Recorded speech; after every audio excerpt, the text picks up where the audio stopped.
지난 시간 우리는 조국교회가 조롱받는 상황 속에서 우리의 믿음에 대해 생각을 해보았습니다.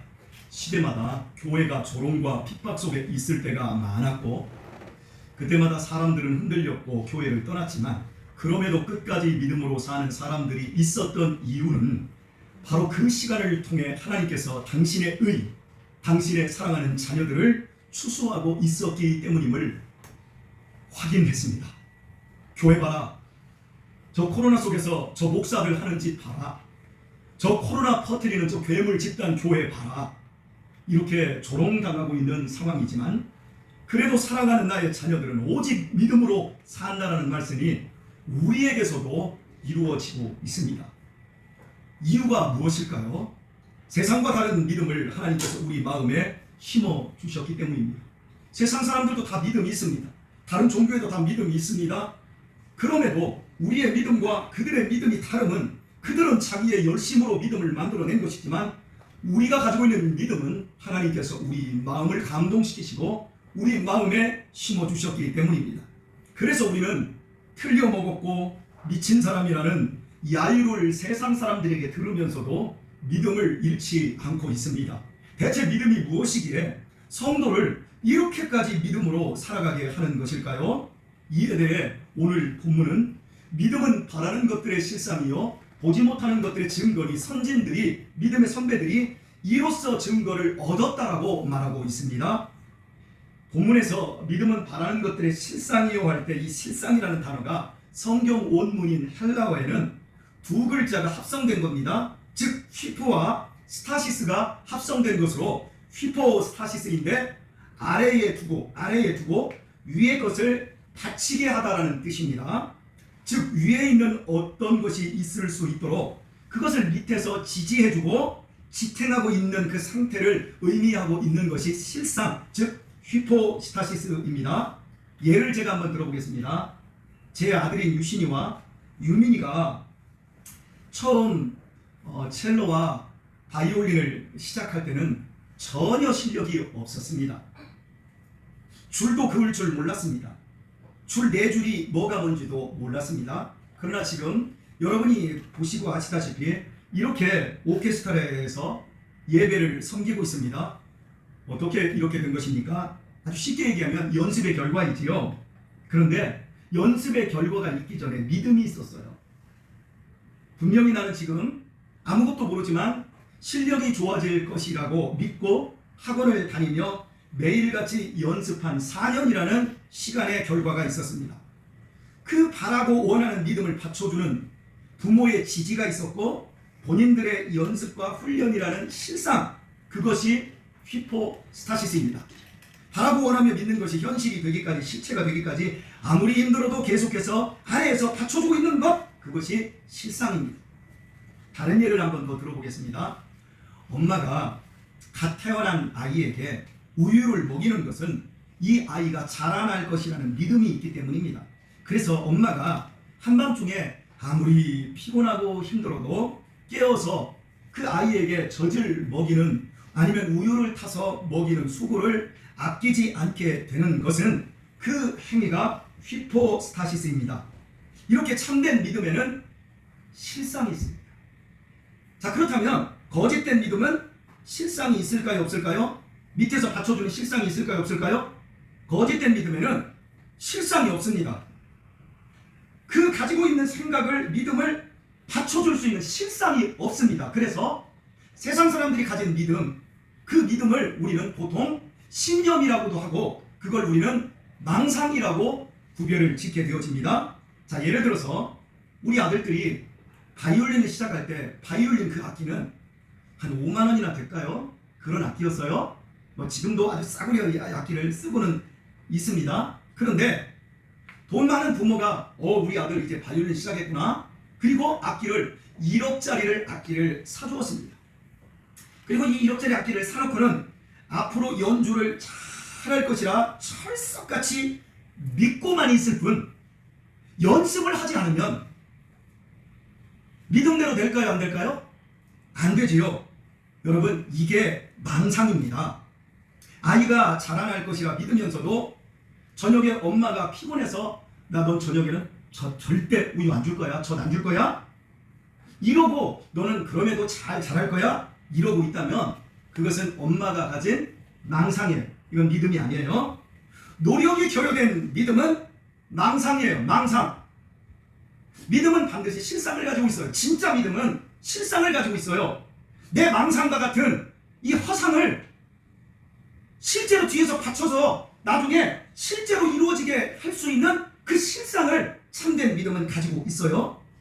마음속 깊은 곳에서부터 믿어지고 그 믿음이 드러나기까지 뒤에서 실상이 받쳐주는 거예요. 믿음을 안에서 바치고 현실로 끌어올리기까지 어떤 수고와 어떤 대가라도 치르는 것이 히포스타시스인데, 그래서 성경은 우리에게 말합니다. 참으라, 죽도록 충성하라.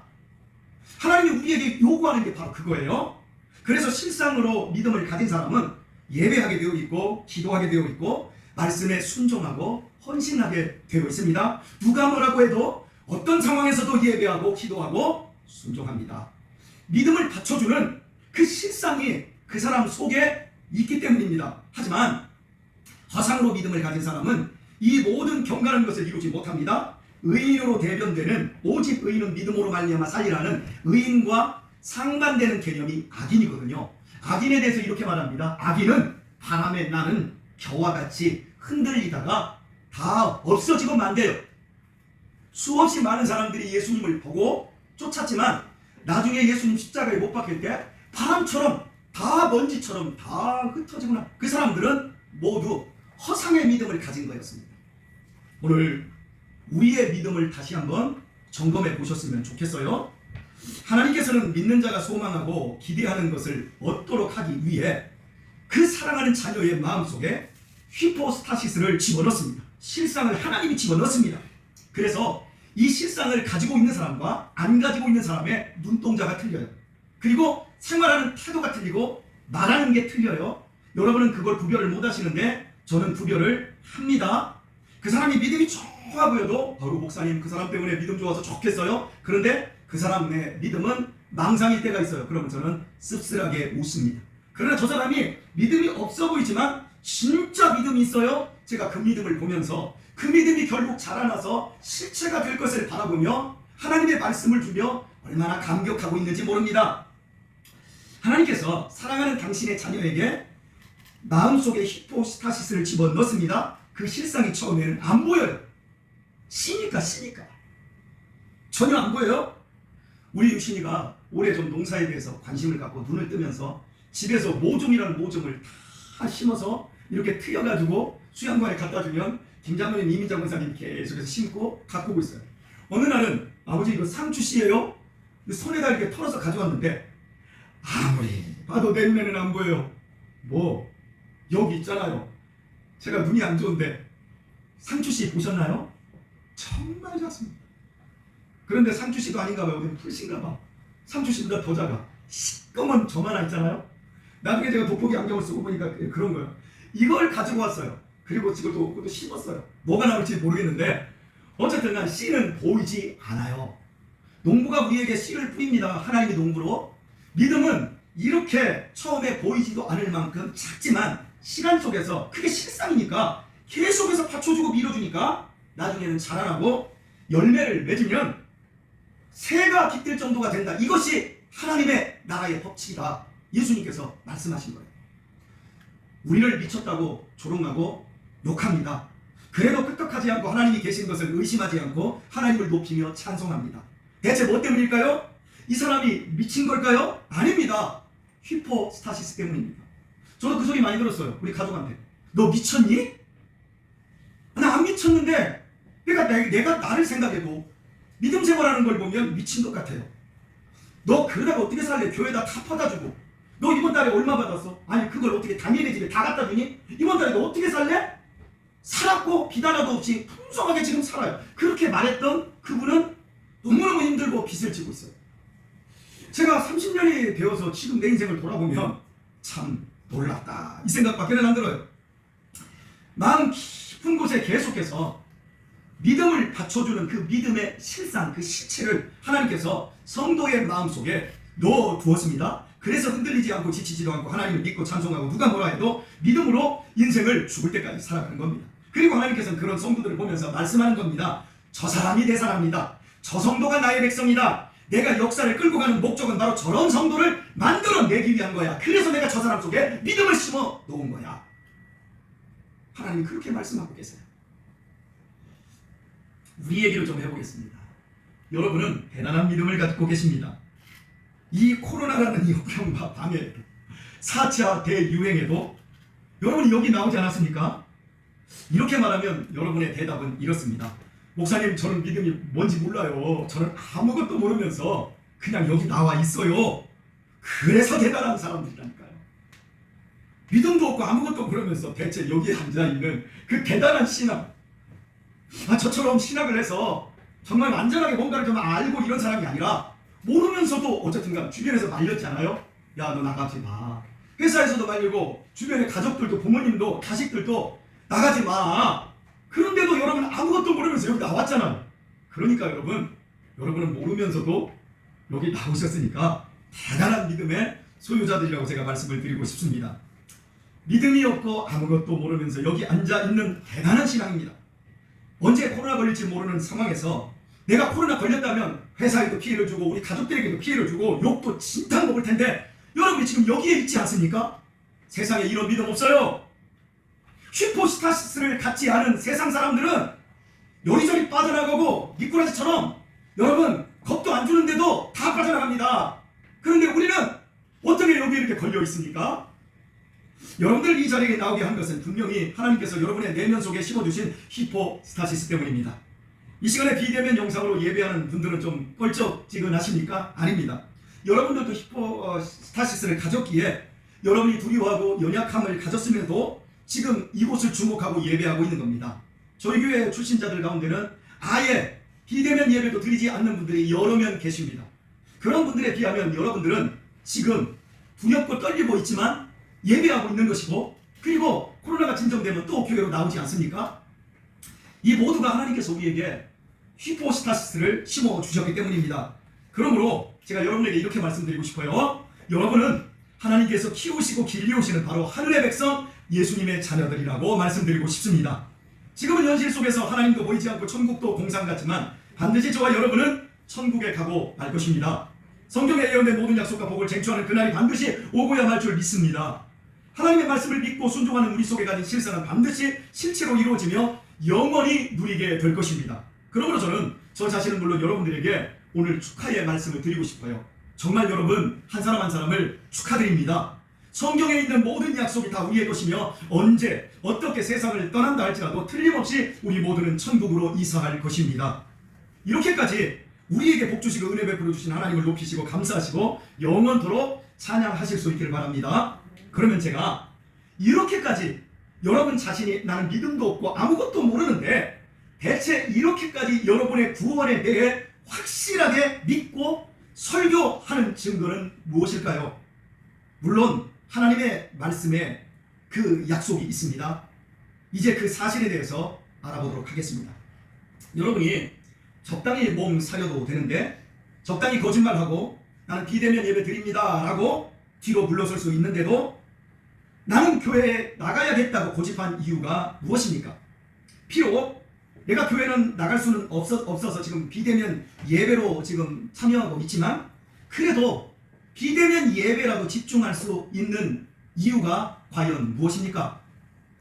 어제 저녁에 혹시 주무시다가 하나님이 나타나셔서 너 내일 교회 안 나가면 너 그냥 가만 안 두겠다. 그래서 여러분 교회 나오셨나요? 아니, 여러분이 오늘 아침에 난 내일 교회 안 갈 거야.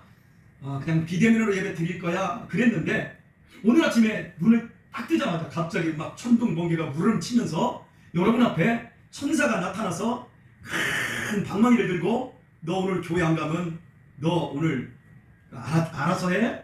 혹시 그래서 여러분이 여기 나오셨나요? 혹시 그렇게 나오신 분 계십니까? 그런 건 없습니다. 만약 그렇게 해서 여기 오셨다고 한다면 제가 그런 분들 우리 교회에 못 오게 할 겁니다. 그리고 그런 분들 다 저기 그 이만희 씨한테 신천지로 다 보내버릴 겁니다. 좀 웃으세요. 인생에서 최고의 예술은 아리스토텔레스가 그랬어요. 웃으라. 웃을 줄을 알아야지요. 그래야 다른 사람들하고 사귈 줄도 알고 다른 사람을 이해할 줄도 알고 이러는데 그냥 인상 팍 쓰고 저 목사 지금 와나 아직도 안 웃고 계시네요. 예. 기독교에는 신비한 체험들이 많습니다. 저 역시도 신앙생활 해오면서 이해할 수 없는 여러 체험들을 제가 가지고 있습니다. 그러나 저는 정말 중요한 것은 못 보았습니다. 부활하신 예수님을 바울처럼 아직까지 못 만났습니다. 예수님의 십자가를 저는 단 한 번도 못 봤습니다. 아직까지 천국과 지옥을 못 봤습니다. 여러분, 전 세계에 지금 현재 죽었다가 살아난 사람들 임사체험이라고 하거든요. 공식적으로 800만 명이 넘습니다. 수술하고 죽었어요. 분명히 죽었어요. 영을 하다가 깨어난 사람들이 800만 명이 넘어요. 그것이 알고 싶다 해서 나왔어요. 그 사람들이 천국과 지옥을 다 보고 왔어요. 그런데 저는 아직도 천국과 지옥을 못 봤어요. 그럼에도 저는 여러분의 목사가 되었고 이 자리에서만 18년하고도 4개월째 자신 있게 소리 지르며 설교하고 있어요. 왜 그런 줄 아십니까? 참된 믿음은 보는 것들로 증거를 삼는 것이 아니기 때문입니다. 지금부터 잘 들으셔야 됩니다. 하나님이 주시는 믿음은 바라는 것들의 실상일 뿐만 아니라 안 본 것을 증거로 삼습니다. 본 것으로 증거를 삼는 게 아니라 안 본 것으로 증거를 삼았다. 보지 못한 것들의 증거다. 이렇게 말하고 있습니다. 다시 강조합니다. 기독교는 신비가 많습니다. 신비한 체험을 못하신 분들은 신앙생활 정말 열심히 하십시오. 기도생활 열심히 하시고 정말 열심히 하십시오. 그러다 보면 하나님께서 여러분들에게 신비한 체험을 많이 시켜주십니다. 이 신비가 없다면 둘 중 하나입니다. 신비에 대해서 욕심이 없든지 아예 충성을 안 하고 있든지.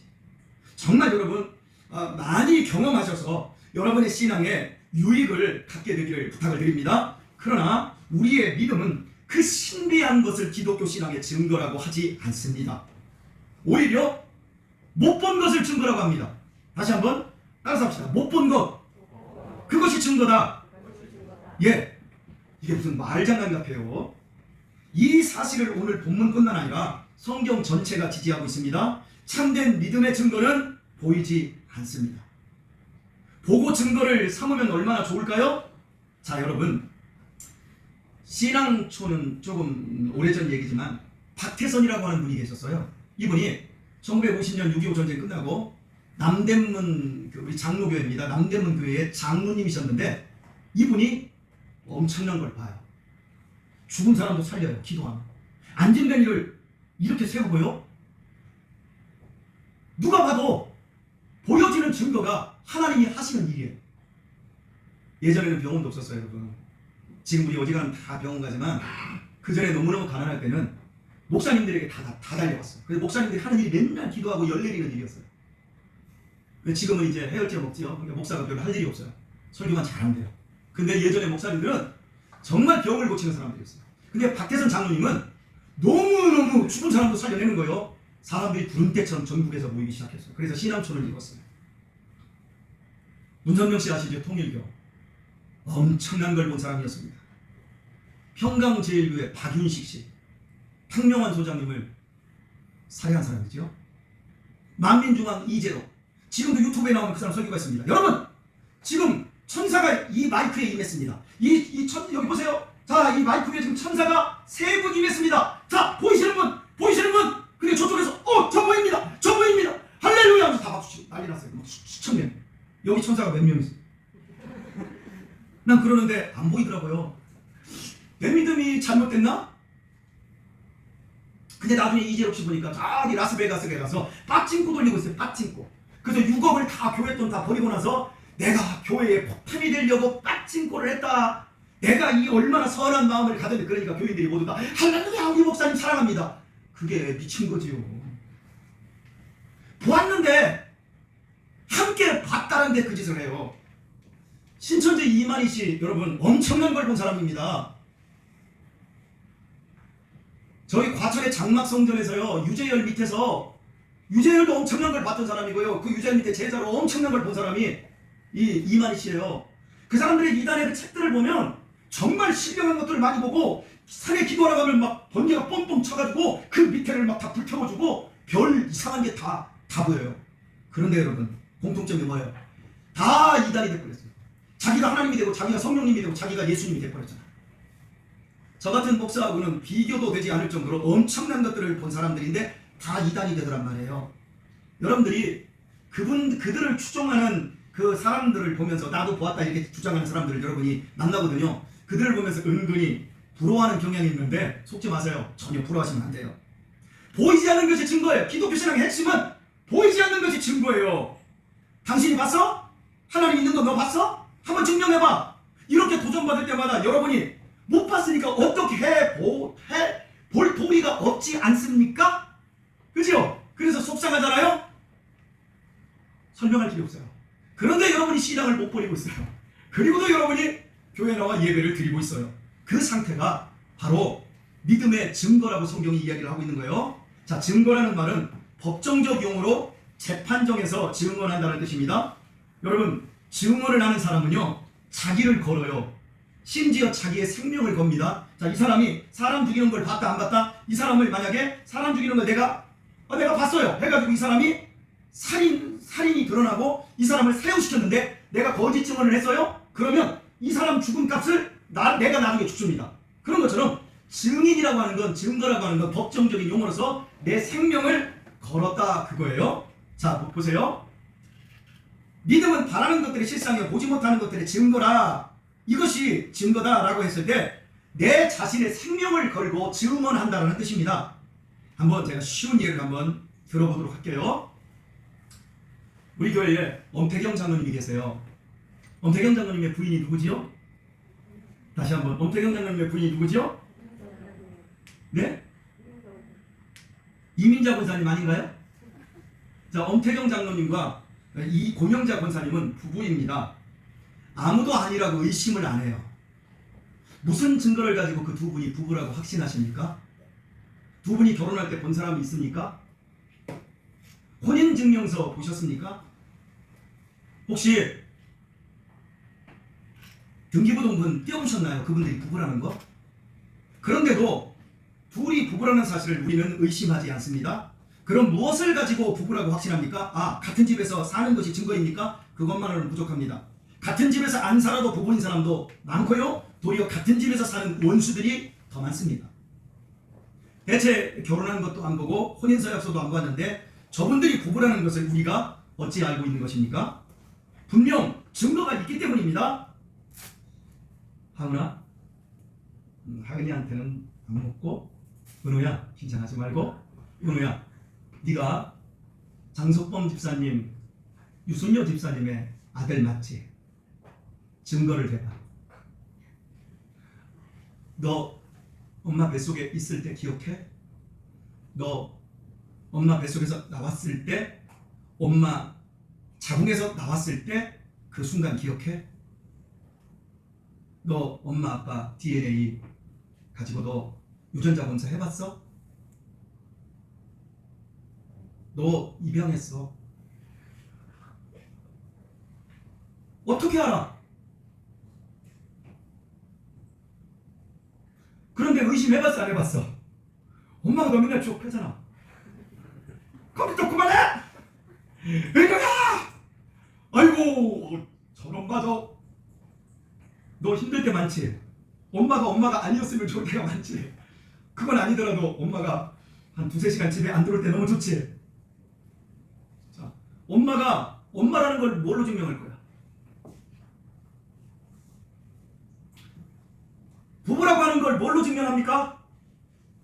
증명이 안 됐는데도 우리는 조금 더 의심하지 않고 저분들이 부부다, 제가 누구의 자식이다 분명하게 믿고 있어요. 그게 믿음이라는 거예요. 그게 증거라는 거예요. 우리들이 두 분을 믿음의 눈으로 보고 있는 거고, 우리 은우도 엄마 아빠를 믿음의 눈으로 보고 있는 거예요. 즉 믿음 자체가 확실하게 지지해주는 증거라는 얘기입니다.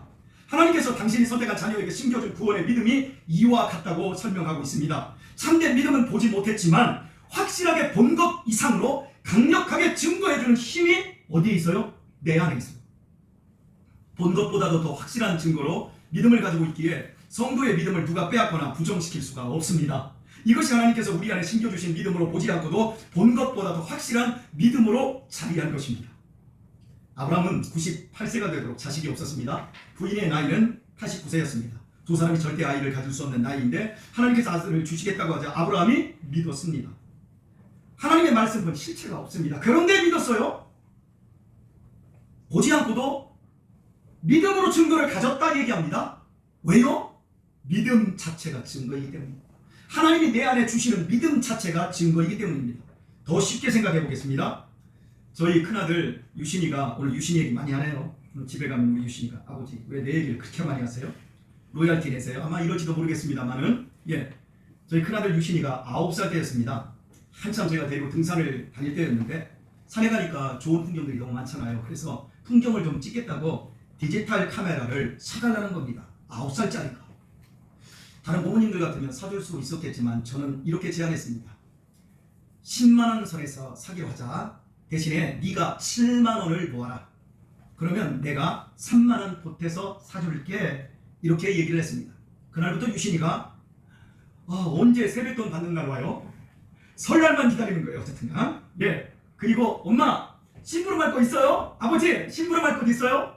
심부름을 유아, 유민이, 유신이 골고루 하면서 해야 되는데 지가 다 하겠다고 난리쳐. 왜? 심부름값을 모아야 되니까 독하게 돈을 모으기 시작을 했습니다.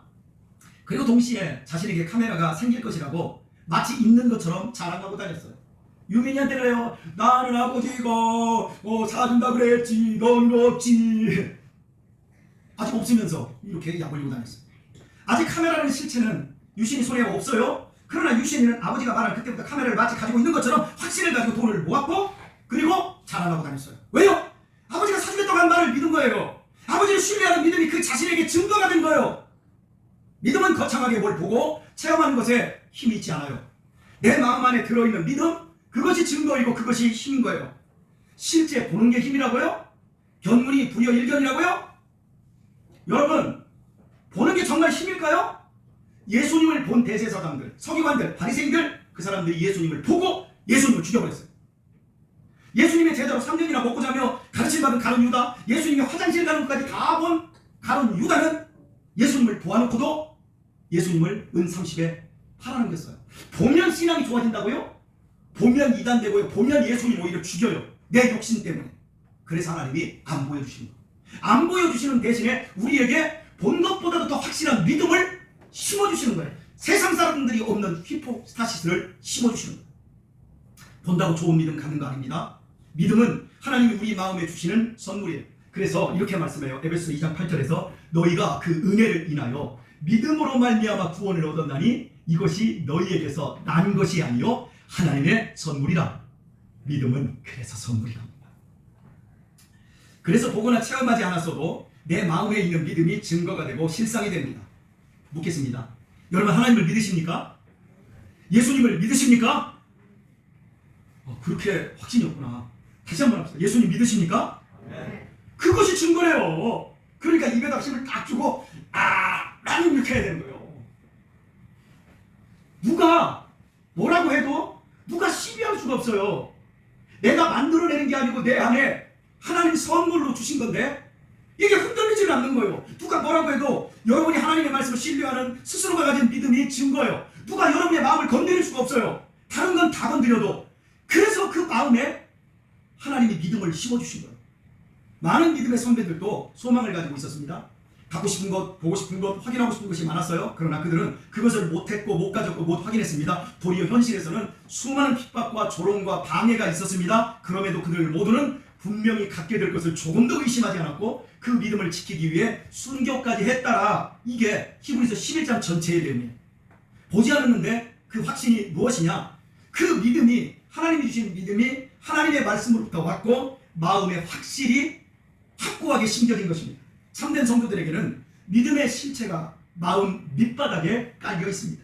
그래서 현실에서 조금의 희망이 없어도 하나님의 축복의 싹수가 전혀 안 보여도 하나님이 믿어줍니다. 내가 천국에 간다는 것을 증명할 길이 없고 보여줄 방법도 없습니다. 그럼에도 성도는 천국을 믿습니다. 그래서 세상 사람들이 너희들 미쳤다, 너희들 참 희한한 족속이다 해도 무너지지 않습니다. 마음 밑바닥에서 굳건히 받쳐주는 믿음의 실체, 믿음의 증거를 붙들고 어려운 시험과 고난을 이겨냅니다. 하나님이 계신 객관적인 증거가 없고 하나님이 나를 돕고 있다는 증거가 없다 할지라도 하나님을 믿고 살아갑니다. 그리고 성경은 이런 사람들을 가리켜 성도, 의인이라고 말합니다. 하나님께서 독생자를 보내셔서 만드시려고 하는 성도는 바로 이렇게 살아가는 사람이라고 말입니다. 그러므로 우리 평생의 사명은 말씀대로 살면서 우리 안에 있는 믿음을 큰 믿음으로 키워내는 것이어야 합니다. 세 가지 이해를 잠깐 들고 말씀을 좀 이제 정리를 좀 해보도록 하겠습니다. 제가 처음에 교회를 개척했을 때 아주 작은 허름한 상가였습니다. 그때 이 앞에서 두 분이 술을 이렇게 거나하게 드시고 어깨동무를 하시면서 저녁 때였습니다. 노래를 부르면서 딱 내려오시다가 제가 이제 전도하고 싶어서 다가서 인사를 90도로 하고 제가 여기 교회를 개척했습니다. 예수님 믿으십시오. 그랬더니 죄송합니다. 표정이 교회가 저 뒤에 세계롭교회, 저 뒤에 서정장로교회, 저기 양무리교회, 저기 교회. 그런데 무슨 아이고 이 목사님 이거 밥도 굶게 생겼네. 예, 밥은 안 굶습니다. 교회 오시지요. 그랬어요. 그분이 강대식 집사님입니다. 그분이 우리 교회 최초의 안수 집사님이 되셨어요. 할머니랑 어떻게 교회 오셨어요? 예, 제가 밥 안 굶었습니다. 우리 경두가 강경두 집사님이 군대 갈 무렵에 제가 한번 등산하자 해서 설악산도 가고 여러 산을 데리고 다녔어요. 그러다가 한번 저기 원곡까지 가서 원곡에서부터 걸어서 저 불악산 버감산으로 해서 이렇게 여기까지 걸어오는 곳을 한번 잡았습니다. 근데 비 오는 날이었어요. 경두가 목사님 참 교회가 정말 이것만 보이는 거예요. 그래서 내가 경두한테 경두야 너 제대할 때쯤 봐라. 네 자리 없다. 차고 넘쳐서 너 앉을 자리 없다. 제가 그렇게 얘기했어요. 그리고 군대를 갔어요. 군대를 가서 첫 번째 사진 찍었는데 이러고 왔어요. 군기 막 들어가지고 그리고 제대를 따고 해가지고 목사님 사람이 이렇게 믿음의 실상을 가지고 시간 속에서 그 믿음대로 되어지는 거예요. 제가요 24살 무렵에 이렇게 외치며 다녔어요. 저는 30에 결혼합니다. 근데 내 친구들이 모두 결혼할 때 좋은 부모님이 있어서 집도 해주고 전셋집도 해주고 직장도 주고 나는 여러분 결혼할 때까지 너무너무 가난한 신학생이었어요. 그런데 저는 30에 결혼한다 매일같이 그렇게 기도하고 선포하고 다녔어요. 정확하게 30에 제가 결혼했어요. 그리고 지금 이렇게 살고 있어요. 하나님께서 우리의 안에 믿음을 주셨을 때는요 선포하게 하시고 기도하게 하세요. 그러니까 제가 그 당시에 금식도 제일 많이 하고 기도도 얼마나 많이 하고 철야도 얼마나 많이 했는지 몰라요. 우리 청년들 학생들 여러분 마음속에 망상으로 있는 그 믿음은 절대 노력을 안 해요. 하나님이 여기 안에서 때가 되면 좋은 거 주시겠지? 그래 말을. 그런데 실상으로 가진 믿음은요 기도하게 만들고요 막 금식하게 만들고 하나님께 올인하게 만들어요. 그런 사람을 하나님은 쓰셔요. 그런 사람을 하나님께서는 선교사로도 쓰시고 이 다음에 장차 사장님으로도 쓰시고 이 다음에 정치인으로도 쓰시고 이 다음에 의사로 선교사로도 쓰시고 아멘을 안 하시네. 이 다음에 복의 복을 더하여 쓰십니다. 그러나 믿음을 허상으로 가지고 있는 사람, 아니 믿음을 하나님이 실상으로 주셨어도 노력하지 않고 계속해서 자기를 바치는 일이 없는 사람은 그냥 한 달란트 가진 거 그대로 땅바닥에 묻어두고 있다가 나중에 너 뭐하다 왔니? 이 악하고 게으른 종아, 이 소리 듣는 거예요. 여러분 우리 자신을 잘 살펴보세요.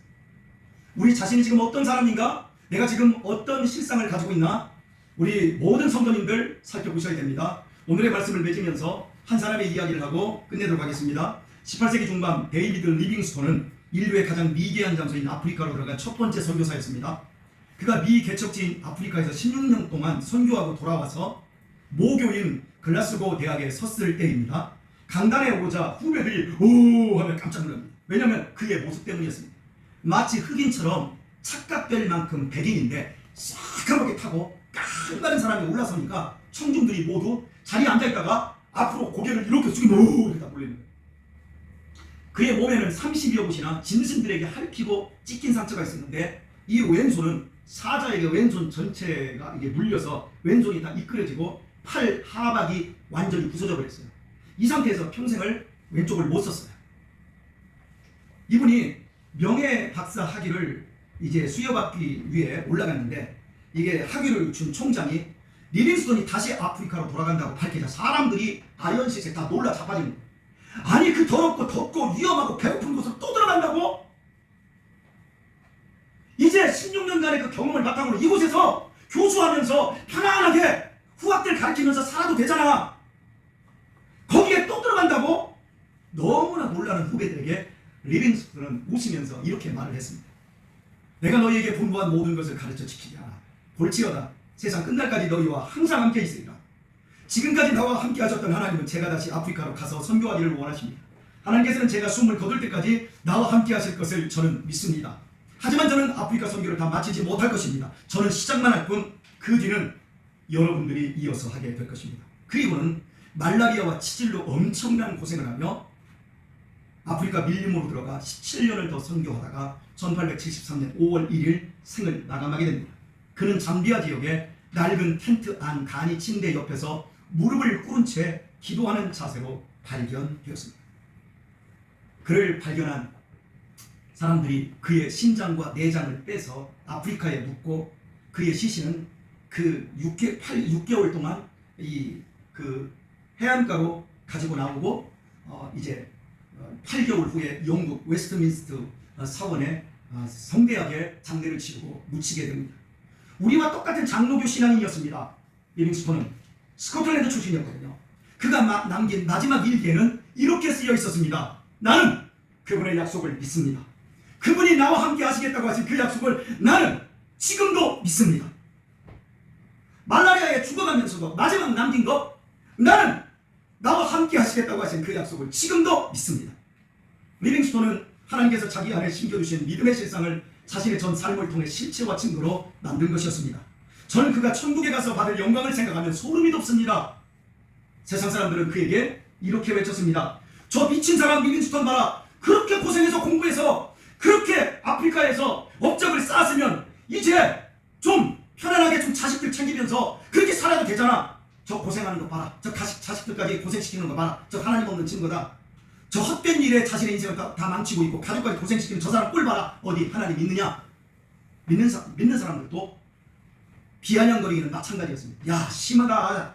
적당히 믿지. 저렇게까지 고생할 필요가 있단 말이냐? 영국에서 의사나 교수나 변호사가 돼요. 좋은 일을 하면서 하나님 믿어도 되잖아. 꼭 그렇게까지 고생을 해야 되냐? 저 인간 미쳤어. 안팎으로 터져나오는 이런 조롱과 비아냥에도 정작 리빙스톤은 이렇게 말했습니다. 하나님은 나를 아프리카로 부르셨고 나와 함께 하심을 믿습니다. 그리고 거침없이 밀림 속으로 전진합니다. 이런 리빙스톤을 하늘에서 바라보시는 하나님께서 얼마나 살떨리게 즐거워하셨을까요? 하나님께서 우리 각자 한 사람 한 사람을 바라보고 계시는데 우리 한 사람 한 사람을 보면서 기쁘다. 내가 너 때문에, 내가 준 믿음 때문에, 그 믿음이 자라나고 열매 맺는 것 때문에 내가 너무너무 기쁘다. 이런 사람이 있는 반면에 너 언제 정신 차릴래? 내가 준 믿음이 그것밖에 안 되니? 너 언제 제대로 할래? 네가 천년만에 살 수 있을 것 같아? 너 오늘 밤이라도 네 생명 내가 걷어가면 너 와야 돼. 너 언제 정신 차릴래? 우리 주님이 이렇게 보는 성도들도 있을 것이란 말이에요. 오늘의 말씀을 맺겠습니다. 여러분 믿는 증거 필요하십니까? 믿는 실상을 여러분 원하십니까? 속지 마십시오. 그런 것 없습니다. 여러분 마음속에 있습니다. 이미 있습니다. 믿음이 겉으로 실체가 되고 증거가 되기까지 이제부터 믿음을 따라 믿음으로 성실하게 충성하며 책임감 있게 사십시오. 부디 지혜로우셔서 참된 믿음의 삶으로 하나님을 살떨릴 정도로 기쁘시게 할 수 있는 성도로 남은 생애를 사시기를 예수님의 이름으로 축원합니다. 아멘.